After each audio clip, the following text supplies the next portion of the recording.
बिस्मिल्लाहिर्रहमानिर्रहीम। तुरंत आज हम लोग एक नया चैप्टर शुरू करेंगे और चैप्टर का नाम है थर्मोडायनेमिक्स। तो देखिए, थर्मोडायनेमिक्स इस वर्ड्स पे आते हैं कि इसका क्या मतलब है। तो देखिए, थर्मोडायनेमिक्स को अगर हम लोग ब्रेक कर ले हैं तो ये दो वर्ड से बना है। एक है थर्मो, क्या है, थर्मो। तो थर्मो का मतलब है ये हीट से रिलेटेड वर्ड है, तो इसका मतलब हम लोग कह सकते हैं कि हीट। थर्मो का मतलब क्या है, हीट। और दूसरा जो वर्ड है डायनामिक्स।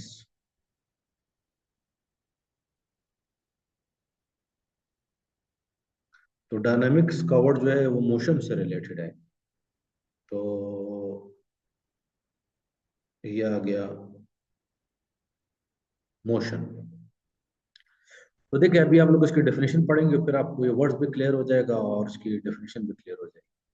तो कहता है कि it is the branch of physics which deals with the transformation of heat energy into mechanical energy and mechanical energy into heat energy. तो देखिए, ये फिजिक्स की वो ब्रांच है जिसमें हम लोग पढ़ते हैं कि हीट एनर्जी जो है,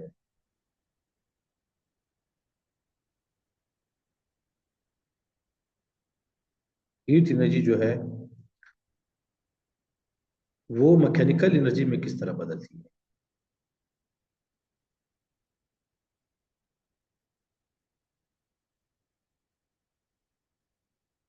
वो मैकेनिकल एनर्जी में किस तरह तब्दील होती है। ये कन्वर्जन भी हम लोग देखते हैं, लेकिन इसका उलट प्रोसेस भी देखते हैं, वाइस वर्सा, कि मैकेनिकल एनर्जी जो है वो हीट एनर्जी में किस तरह तब्दील हो रही है।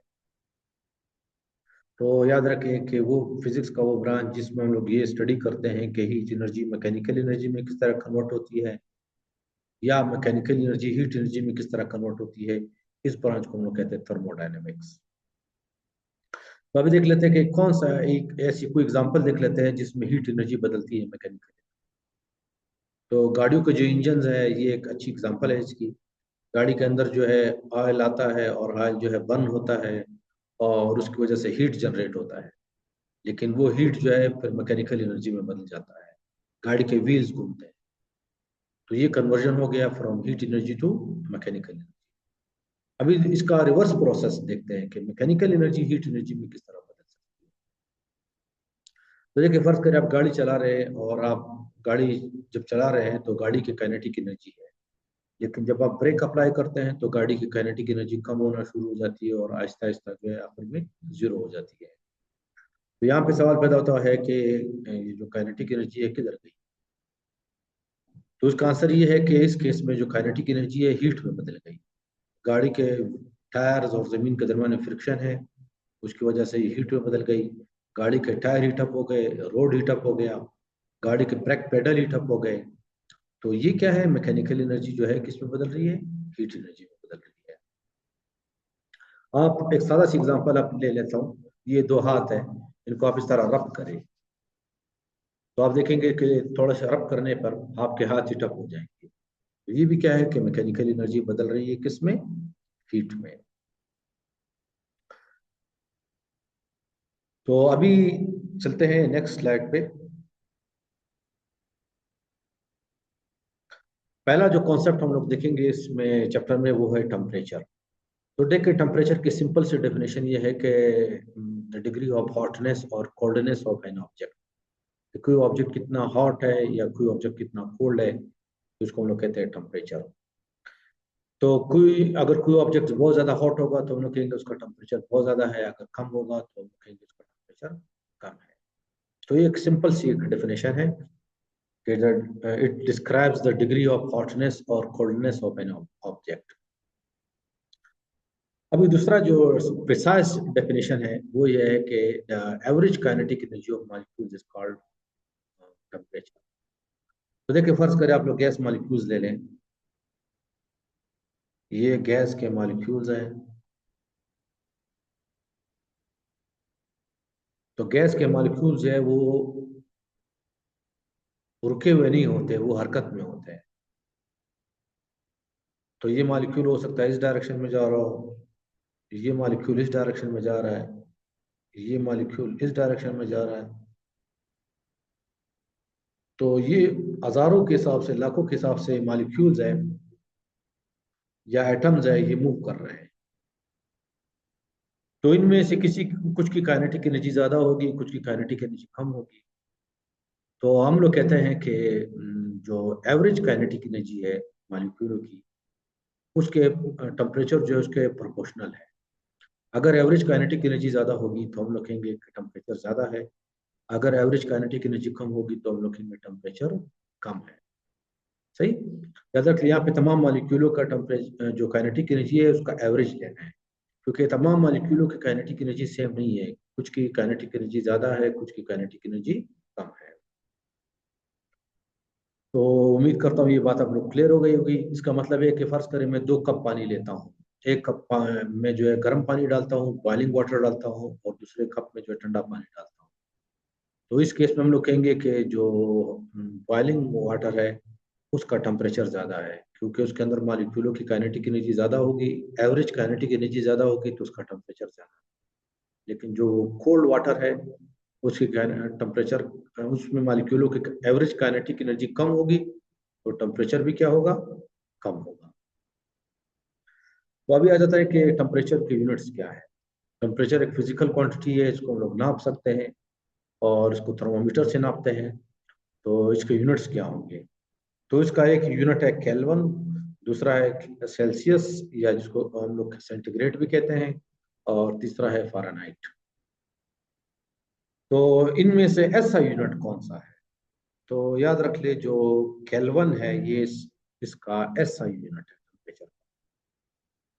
सिस्टम इंटरनेशनल में जो इसका यूनिट है वो है केल्विन। अब याद रख ले कि मैं एक और चीज बता देता हूँ। फर्ज कर एक चिंगारी में ले लेता हूँ और मैं समंदर ले लेता हूँ। तो समंदर में जो क्वांटिटी है मैटर की वो बहुत ज्यादा है, लेकिन चिंगारी में जो क्वांटिटी ऑफ मैटर है वो बहुत कम है। लेकिन याद रख ले टेम्परेचर जो है चिंगारी का ज्यादा है, समंदर का टेम्परेचर कम है। टेम्परेचर क्वांटिटी पे डिपेंड नहीं करता, वो सिर्फ एवरेज पे डिपेंड करता है। तो देखिए समंदर और चिंगारी वाले एग्जांपल में आप लोग क्लियर हो गया होगा, चिंगारी का मास बहुत कम है लेकिन टेम्परेचर इसका ज्यादा है, तो निस्बत पूरे समंदर के।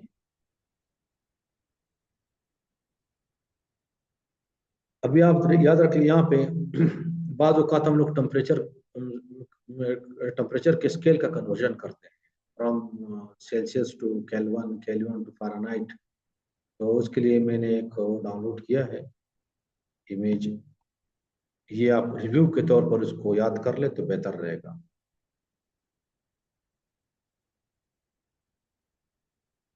सही। अगर हम लोगों ने सेल्सियस से फ़ारेनहाइट में जाना है तो ये फार्मूला यूज करेंगे। यहाँ पे जो सेल्सियस में जो टेम्परेचर दिया गया है उसको हम लोग फ़ारेनहाइट में बदल सकते हैं। अगर आप लोगों ने फ़ारेनहाइट से सेल्सियस में जाना है तो ये फार्मूला यूज करेंगे। फ़ारेनहाइट वाला टेम्परेचर यहाँ पे दर्ज करेंगे, इसको सॉल्व करेंगे तो सेल्सियस में टेम्परेचर आ जाएगा। सेल्सियस टू केल्विन ये वाला फार्मूला यूज करेंगे, और केल्विन टू सेल्सियस के लिए ये फार्मूला यूज करेंगे। ये बाकी ऊपर वाले 2 फार्मूले इतने इंपॉर्टेंट नहीं है, लेकिन जो लास्ट के 2 फार्मूले हैं ये हम लोग बहुत ज्यादा यूज करेंगे, सेल्सियस टू केल्विन वाले। अभी आ जाते हैं कि थर्मल एनर्जी क्या है। तो देखिए थर्मल एनर्जी को हम लोग कहते हैं कि कोई भी ऑब्जेक्ट है, फर्ज करें मैं कहता हूँ एक ब्लॉक है,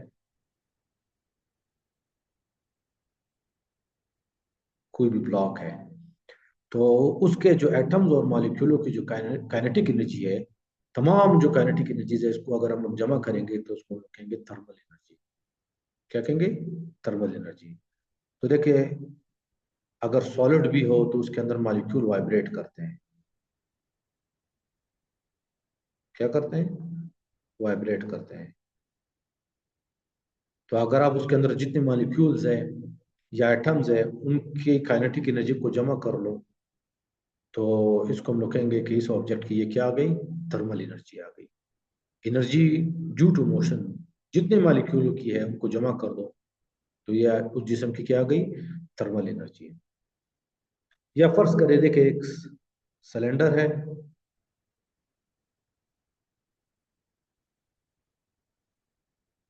सिलेंडर है, और ये ऊपर एक पिस्टन लगा हुआ है, और इस सिलेंडर के अंदर मैंने कोई गैस भरा हुआ है। क्या भरा हुआ है? गैस। तो अभी गैस के मॉलिक्यूल जो है मूव कर रहे हैं।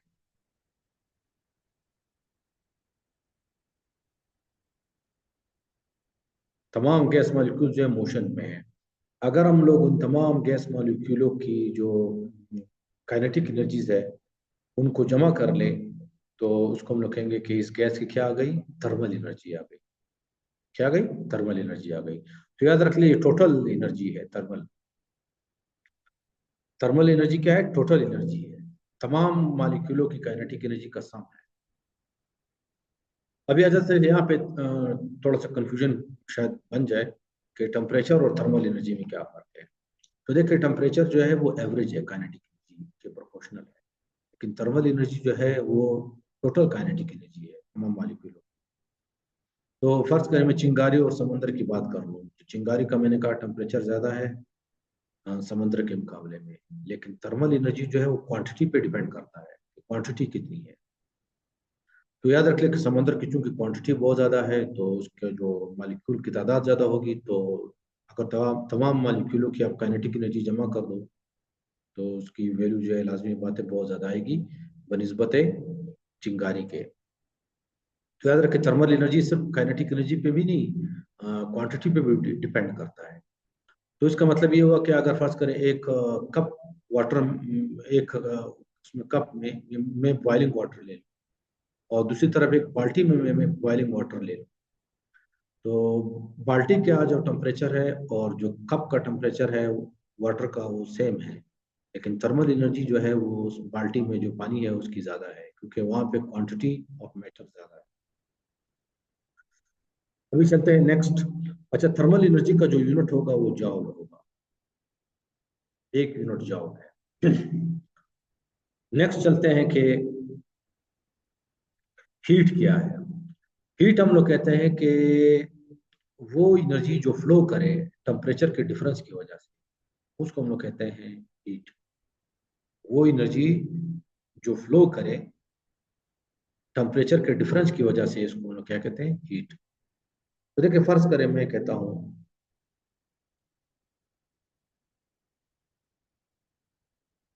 ये कप है या कोई कंटेनर है, और उसके अंदर हॉट वाटर है, और उस वाटर का टेम्परेचर कितना है? 100 डिग्री सेंटीग्रेड। कितना है? 100 डिग्री सेंटीग्रेड। अभी फर्ज करें मैंने इसके अंदर एक रॉड रख दिया।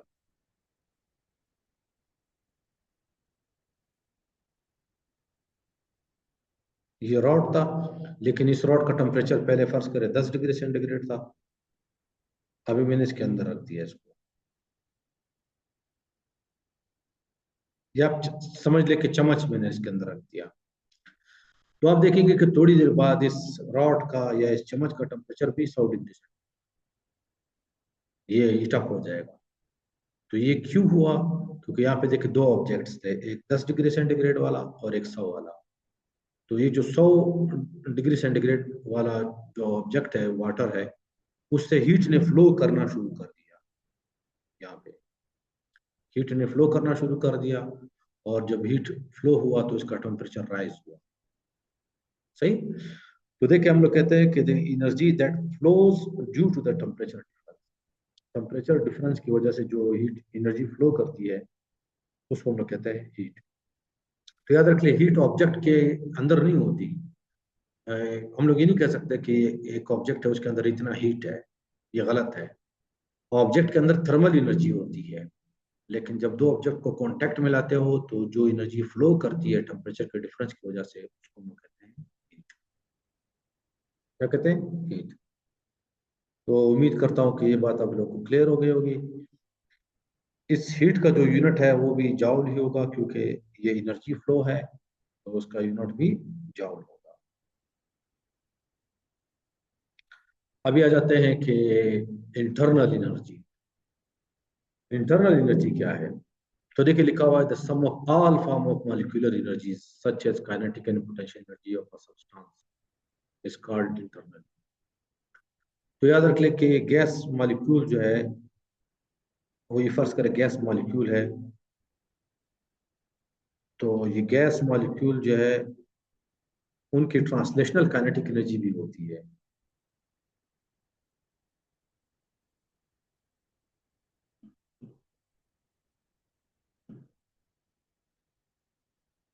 गैस जो मतलब ट्रांसलेशनल मोशन भी करते हैं, एक जगह से दूसरी जगह मूव करते हैं। इसके अलावा गैस के मॉलिक्यूल जो है वो रोटेट भी करते हैं। तो इसका मतलब है कि गैस मॉलिक्यूलों में रोटेशनल मोशन भी होगा, रोटेशनल मोशन भी होगा। और हो सकता है कि गैस मॉलिक्यूल वाइब्रेट करे। लाजमी नहीं कि गैस कोई भी सब्सटेंस हो। तो इसको हम लोग कहते हैं वाइब्रेशनल मोशन।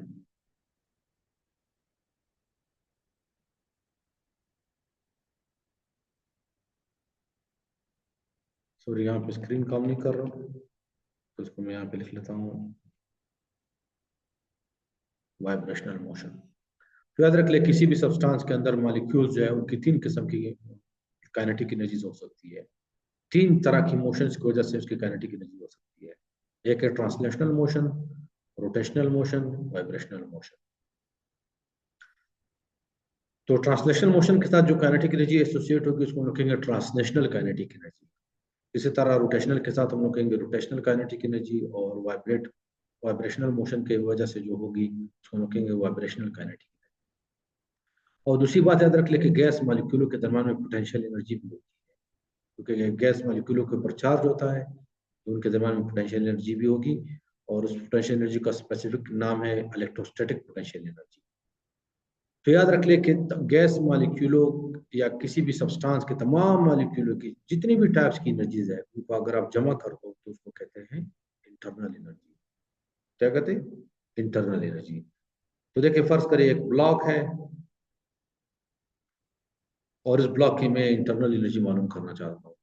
तो मैं चेक करूंगा कि इस ब्लॉक के अंदर कितने मॉलिक्यूल्स हैं, हर मॉलिक्यूल की काइनेटिक एनर्जी पोटेंशियल एनर्जी को जमा करूंगा। और जब सारे मॉलिक्यूलों की काइनेटिक एनर्जी और पोटेंशियल एनर्जी जमा कर दी तो ये इस ब्लॉक की क्या आ गई? इंटरनल एनर्जी आ गई। अब याद रख ले कि ये जो इंटरनल एनर्जी है इसको हम लोग नाप नहीं सकते, क्योंकि इंटरनल एनर्जी को नापने के लिए आपको हर मॉलिक्यूल, हर जो एटम होगा उसकी काइनेटिक एनर्जी को देखना होगा। तो ये नामुमकिन काम है। तो हम लोग क्या करते हैं, चेंज इन इंटरनल एनर्जी मालूम करते हैं। क्या मालूम करते हैं? Change in internal energy. तो चेंज इन इंटरनल एनर्जी को हम लोग किससे ज़ाहिर करते हैं? डेल्टा यू से। इंटरनल एनर्जी को यू से ज़ाहिर करेंगे, लेकिन चेंज इन इंटरनल एनर्जी को डेल्टा यू से ज़ाहिर करेंगे। तो इंटरनल एनर्जी को हम लोग नाप नहीं सकते, लेकिन चेंज को नाप सकते हैं। तो क्या मतलब है इसका? फर्ज करें एक ब्लॉक है और उसको मैंने चूल्हे पर रख दिया, और ये चूल्हे पर रख दिया फ्लेम फ्लेम पे रख दिया। तो यहाँ से कुछ ना कुछ हीट एनर्जी जाएगी इसमें। तो अगर हम लोग को हीट एनर्जी मालूम कर ले तो उतनी ही इसकी इंटरनल एनर्जी क्या होगी? चेंज होगी। तो फर्ज करें मैंने इसको 12 जूल हीट एनर्जी दी, तो लाजमी बात है कि वो 12 जूल इसके इस ब्लॉक के अंदर एंटर हो गई, तो उसकी इंटरनल एनर्जी में चेंज कितना आया? 12।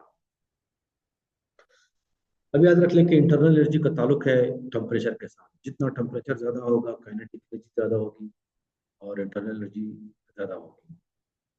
तो हम लोग कहते हैं कि अगर टेम्परेचर बढ़ जाए तो इंटरनल एनर्जी बढ़ेगी। इंटरनल एनर्जी बढ़ेगी। इसका मतलब है कि डेल्टा यू क्या होगा? पॉजिटिव होगा। डेल्टा यू क्या होगा? पॉजिटिव होगा।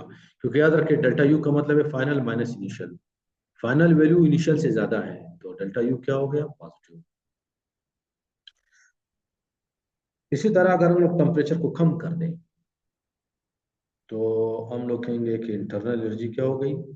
कम हो गई। और इसका मतलब है कि डेल्टा यू क्या होगा? नेगेटिव, क्योंकि फाइनल इंटरनल एनर्जी इनिशियल से कम। तो देखिए, अगर टेम्परेचर बढ़ाएंगे तो इंटरनल एनर्जी बढ़ेगी, टेम्परेचर घटाएंगे तो इंटरनल एनर्जी कम होगी। टेम्परेचर कांस्टेंट होगा तो इंटरनल एनर्जी में चेंज नहीं आएगा। अगर टी कांस्टेंट हो, फर्ज करें टेम्परेचर चेंज ना हो, तो इंटरनल एनर्जी में जो चेंज है वो क्या होगा? जीरो। क्या होगा? जीरो होगा। तो ये थी इंटरनल एनर्जी की बात। अभी आ जाते हैं थर्मल इक्विलिब्रियम पे। तो देखिए, कहता है कि two bodies are said to be in thermal equilibrium if they have same temperature. अगर दो बॉडीज का टेम्परेचर सेम हो जाए तो हम लोग कहेंगे कि वो बॉडीज किस में आ गई? थर्मल इक्विलिब्रियम में आ गई। तो देखिए, फर्ज करें आप लोगों ने ये नोट किया होगा कि फर्ज करें ये कमरा है, सॉरी,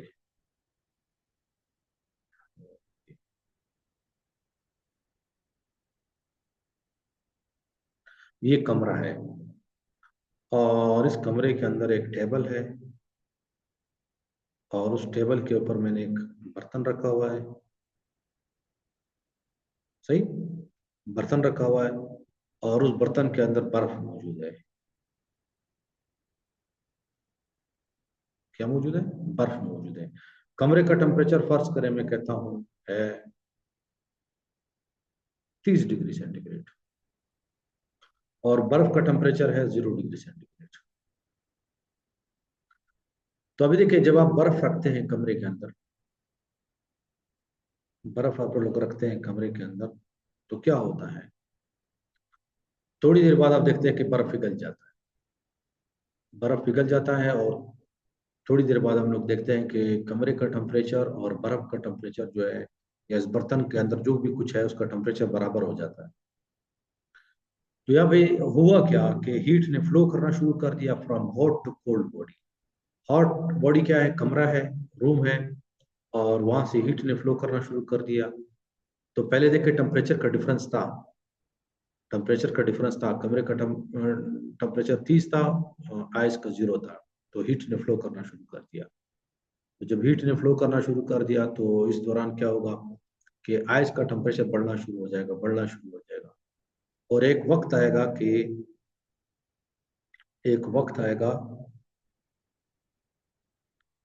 ये जो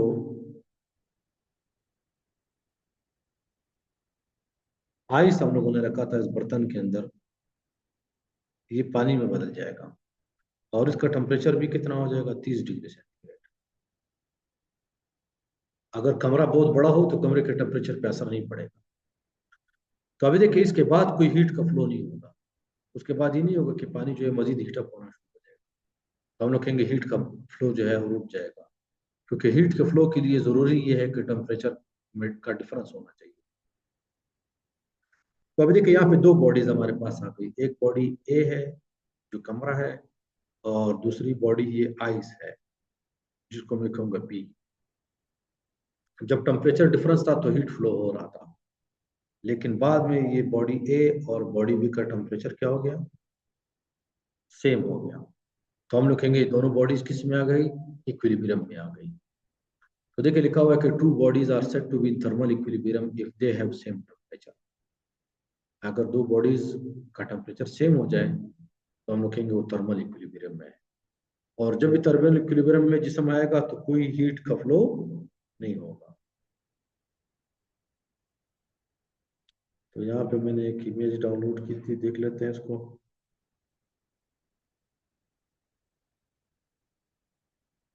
चले, नहीं मिल रहे, मैं ये बना लेता हूँ। तो देखिए, यहाँ पर फर्स्ट करें,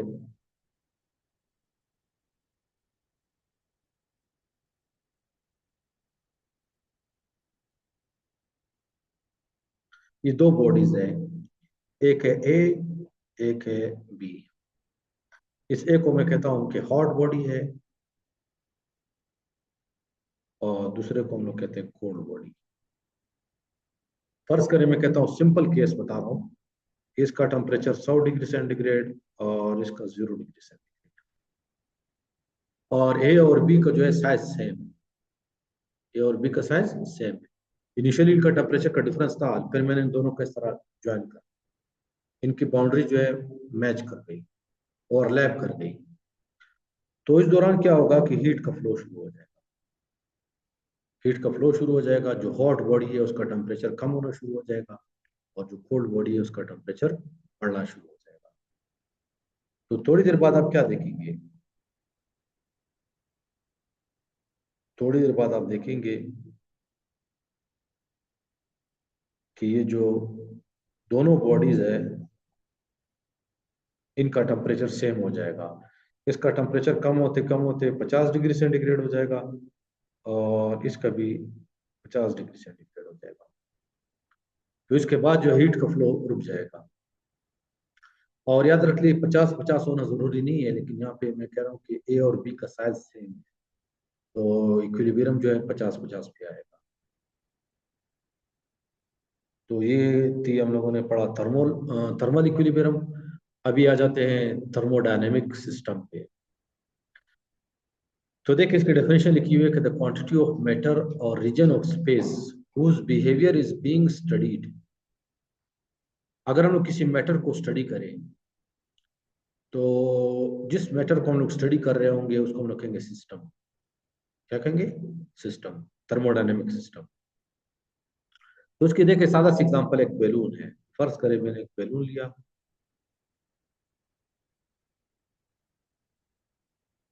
और इस बैलून के अंदर मैंने एयर भर दिया। अब इस एयर को मैं स्टडी कर रहा हूँ, इस एयर को मैं क्या कर रहा हूँ? स्टडी कर रहा हूँ। तो ये बैलून के अंदर मैंने इसको कन्फाइन कर दिया, बंद कर दिया।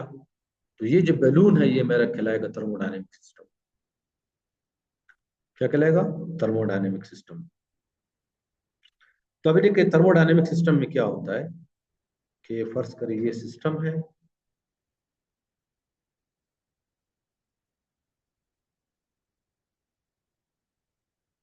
ये सिस्टम है।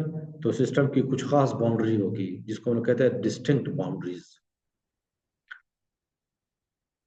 तो अभी आ जाता है कि इस डेफिनेशन को मैं दोबारा पढ़ लेता हूँ। द क्वांटिटी ऑफ मैटर और region of space whose behaviour is being studied is called system. अभी आ जाता है कि सिस्टम के अलावा एक और चीज है जो कहते हैं सराउंडिंग्स। याद रखिए सिस्टम के अलावा जितनी भी कायनात है उसको हम लोग कहेंगे सराउंडिंग।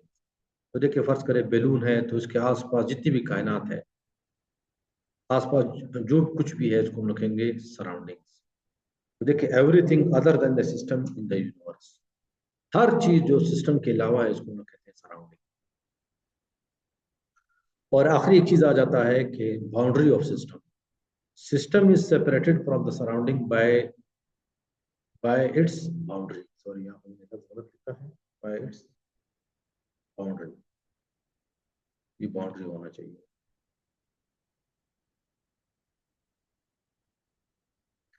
तो देखिए ये अभी हम लोगों ने देख लिया कि ये तो चलो ठीक है सिस्टम हो गया। तो ये क्या हो गया? सराउंडिंग्स।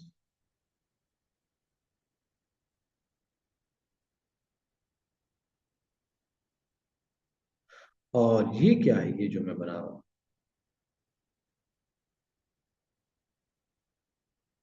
ये बाउंड्री है। ये क्या है? बाउंड्री है। जैसे देखिए बैलून को देख ले, बैलून जो है, बैलून के अंदर जो गैस है ये सिस्टम हो गया। उसकी बाउंड्री जो है बैलून है, और बैलून के अलावा जो कुछ भी है ये क्या है? सराउंडिंग है। तो यहाँ पे मैंने एक वो बनाया था, इसको देख लें। या मैं ऐसा करता हूँ, नया स्लाइड बना लेता हूँ, इधर देख लें।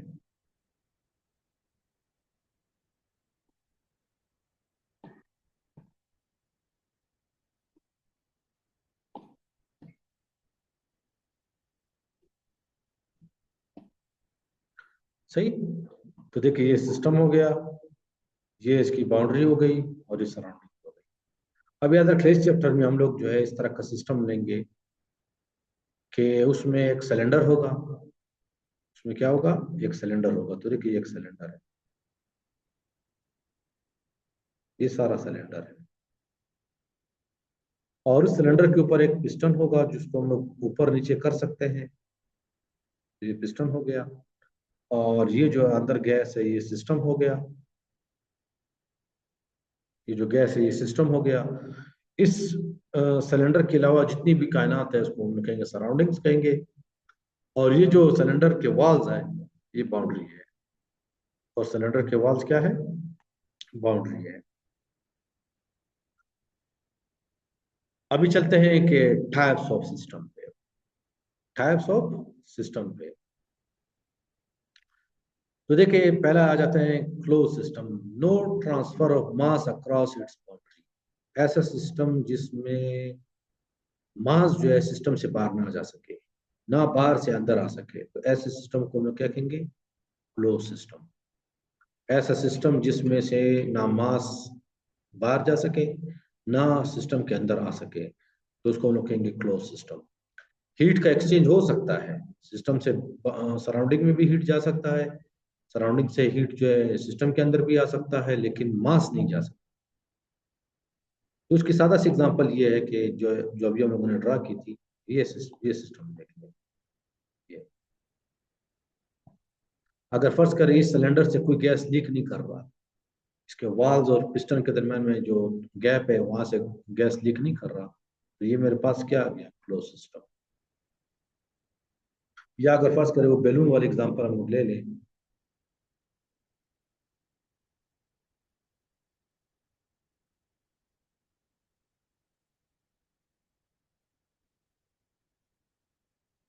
बैलून के अंदर हम लोगों ने गैस भर दिया, और फर्ज करें गैस यहाँ से लीक नहीं कर रहा, तो ये भी एक क्लोज सिस्टम है। हीट ट्रांसफर हो सकता है, बैलून के अंदर से हीट बाहर भी जा सकता है, बाहर से हीट अंदर भी आ सकता है, लेकिन मास जो है वो नहीं जा सकता। तो ऐसे सिस्टम को हम क्या कहेंगे, क्लोज सिस्टम। दूसरा आ जाता है ओपन सिस्टम। ओपन सिस्टम वो है कि जिसमें मास भी सिस्टम से बाहर जा सकता है और सिस्टम के अंदर आ सकता है, और हीट भी जो है बाहर जा सकती है और अंदर आ सकती है। तो ऐसे सिस्टम को हम क्या कहेंगे, ओपन सिस्टम। फर्ज करें आप लोगों ने एक चूल्हे के ऊपर वो रखा हुआ है, पानी रखा हुआ है और पानी उबल रहा है, तो एक ओपन सिस्टम है, पानी के देखिए मॉलिक्यूल्स बाहर जा रहे हैं, और या हो सकते हैं अंदर भी आ सकते हो अगर वो कंडेंसेशन हो। और दूसरी बात याद रख ले कि यहाँ पे हीट का ट्रांसफर भी हो रहा है, हीट एनर्जी से जो है चूल्हे से जो है जा रही है पानी के अंदर, तो हीट का ट्रांसफर भी हो रहा है, मास का ट्रांसफर भी हो रहा है। एक ह्यूमन बॉडी भी एक ओपन सिस्टम है, हम लोग एयर को इनहेल करते हैं, एक्सहेल करते हैं, और हम लोग जो है हीट एनर्जी का ट्रांसफर भी हमारे जिस्म के अंदर होता है। बाहर से हीट एनर्जी हमारे जिस्म में आती है, हमारे जिस्म से हीट एनर्जी बाहर जाती है। तो ये हमारा जिस्म भी क्या है, एक ओपन सिस्टम है। प्लांट्स जो है एक ओपन सिस्टम है। अभी ये जो सिस्टम है आइसोलेटेड सिस्टम, ये बड़ा इंटरेस्टिंग है। ऐसा सिस्टम जिसमें ना मास ना हीट एनर्जी जो है वो बाउंड्री से क्रॉस करे, बाउंड्री से क्रॉस करे, मतलब ना हीट एनर्जी सिस्टम से बाहर जाए ना अंदर आए, ना मास बाहर जाए ना अंदर आए। तो ऐसे सिस्टम को हम क्या कहेंगे, आइसोलेटेड सिस्टम। याद रख ले जो सिस्टम में जो एनर्जी का एक्सचेंज होता है वो बाउंड्री पे होता है, सराउंडिंग के साथ। तो अभी इस सवाल ये पैदा होता है कि ऐसा सिस्टम हम लोग कैसे बनाएंगे। तो यहाँ पे मैं दोबारा इस इमेज को डाउनलोड कर लेता हूँ। देखिए फर्ज करें मैंने ऐसा सिलेंडर ले लिया जिसके वॉल को जो है मैंने इंसुलेटिंग बना दिया, जिसके वॉल्स को मैंने क्या बना दिया, इंसुलेटिंग बना दिया, पिस्टन को भी इंसुलेटिंग बना दिया। तो इस केस में याद रख लेना हीट एनर्जी सिस्टम के अंदर आ सकती है, ना सिस्टम से बाहर जा सकती है, ना मास जो है बाहर जा सकता है ना अंदर आ सकता है। तो हम कहेंगे कि ये जो है आइसोलेटेड सिस्टम है। लेकिन याद रखें परफेक्ट आइसोलेटेड सिस्टम हम लोग नहीं बना सकते, परफेक्ट आइसोलेटेड सिस्टम हम लोग नहीं बना सकते, क्योंकि याद रख ले कि जितना भी आप उसको इंसुलेट कर दें, जितना भी आप अच्छे मटेरियल से इसको इंसुलेट कर देंगे, फिर भी हीट का फ्लो होगा, थोड़ा बहुत फ्लो होगा। तो हम लोग कहते हैं कि परफेक्ट आइसोलेटेड सिस्टम जो है वो पॉसिबल नहीं है। लेकिन इसके करीब तरीन जो है वो एक हमारी जिंदगी में एक मिसाल है, रोजमर्रा जिंदगी में, वो थर्मोफ्लास्क है, जिसको हम लोग थर्मोस कहते हैं। तो आ जाते हैं इसकी समरी जो है इस इमेज में देख लें।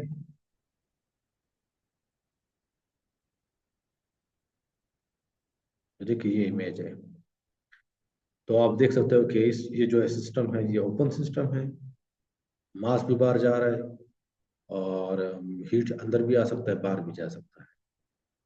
अगर हम लोग उसको ऊपर से क्लोज कर दें तो ये क्लोज सिस्टम हो गया, और अगर हम लोग इसके वॉल्स को जो है बिल्कुल वो बना ले, नॉन कंडक्टिंग बना दे, तो ये आइसोलेटेड हो गया। क्या हो गया? आइसोलेटेड हो गया। इसके बाद आ जाते हैं kinetic theory of gases. Kinetic theory of gases जो है गैस को स्टडी करने में, गैस की स्टडी में एक बड़ी इंपॉर्टेंट थ्योरी है। तो इस थ्योरी के कुछ अजम्पशंस हैं, और अभी हम लोग उन अजम्पशंस को पढ़ेंगे।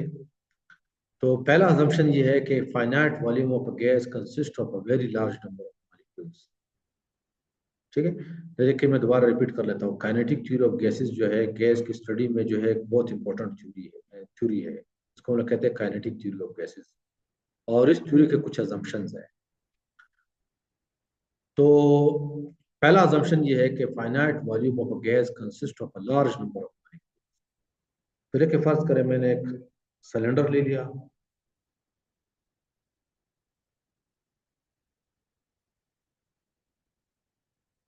और ये मैंने पिस्टन लगा दिया,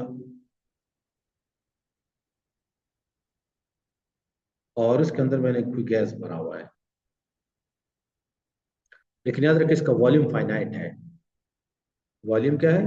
फाइनाइट है। तो काइनेटिक थ्योरी ऑफ गैस का पहला अजम्पशन ये कहता है कि अगर आप कोई भी वॉल्यूम ले लें तो उसके अंदर बहुत ज्यादा तादाद होगी मॉलिक्यूल्स की, मॉलिक्यूल की बहुत बड़ी तादाद होगी उसमें। तो फर्ज कर इतना वॉल्यूम का मैंने गैस लिया है, इसके अंदर हो सकता है करोड़ों अरबों के हिसाब से एटम्स या मॉलिक्यूल्स हो। तो ये पहला अजम्पशन हो गया। दूसरा assumption ये है कि the size of molecules is much smaller than the separation between them। कहता है गैस मॉलिक्यूलों का जो साइज है वो उनके सेपरेशन के मुकाबले में बहुत कम है। तो फर्ज कर देखिए ये गैस मॉलिक्यूल हो गया, और दूसरा गैस मॉलिक्यूल ये हो गया। तो कहता है उनके दरमियान जो सेपरेशन है वो बहुत ज्यादा है। देखिए यहाँ से आप देख सकते हो, यहाँ से यहाँ तक कितना ज्यादा फासला है, लेकिन उनका साइज जो है वो ना होने के बराबर है। उनका साइज ना होने के बराबर है। अगर इस तरह होता तो हम लोग कहते हैं कि नहीं, ये बात नहीं है।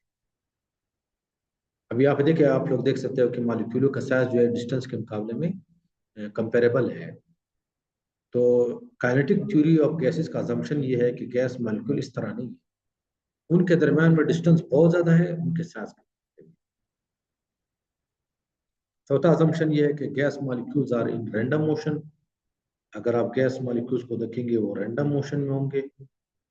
एक मॉलिक्यूल फर्स्ट कर इस तरफ जा रहा है, तो दूसरा इस तरफ जा रहा है, तीसरा इस तरफ जा रहा है। सॉरी,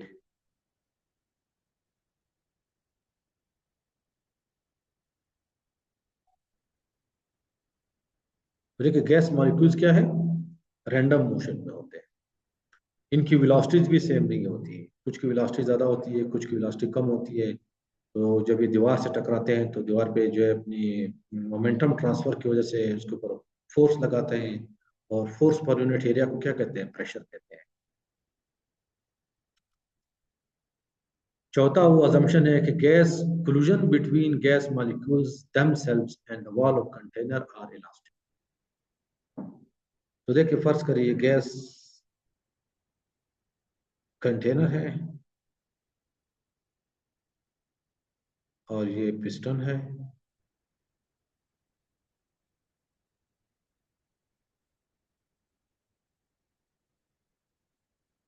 तो देखिए गैस मॉलिक्यूल आपस में टकरा भी सकते हैं।